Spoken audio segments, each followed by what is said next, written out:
ഓണം വാരാഘോഷത്തിന് തിളക്കമേകി തലസ്ഥാനത്ത് വൈദ്യുത ദീപാലങ്കാരങ്ങൾക്ക് തുടക്കമായി.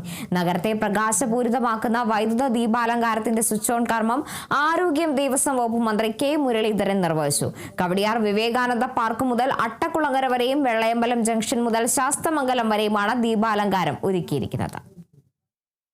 അന്ന് ആദ്യം ശ്രീ കെ കരുണാകരൻ പ്രഖ്യാപിച്ചു, ഇനി എന്ത് സംഭവവികാസങ്ങളുണ്ടെങ്കിലും ഓണാഘോഷം ഇനി മുടക്കരുത്.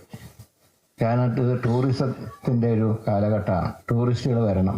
അപ്പോൾ കേരളത്തിലെ സാഹചര്യങ്ങൾ ഓരോന്ന് പറഞ്ഞ് ഓണാഘോഷം മുടക്കരുത് എന്ന് അദ്ദേഹം പ്രഖ്യാപിച്ചു. പിന്നീട് വന്ന എല്ലാ ഗവൺമെൻറ്റുകളും കൃത്യമായി തന്നെ ഓണാഘോഷം ഗംഭീരമായി നടത്തി.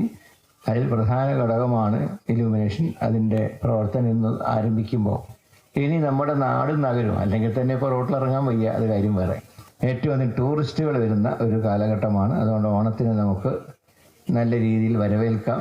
എല്ലാവർക്കും നന്മ നിറഞ്ഞ ഓണ ആശംസകൾ നേർന്നുകൊണ്ട് ഇലുമിനേഷൻ ഔപചാരികമായി ഉദ്ഘാടനം ചെയ്യുന്നു.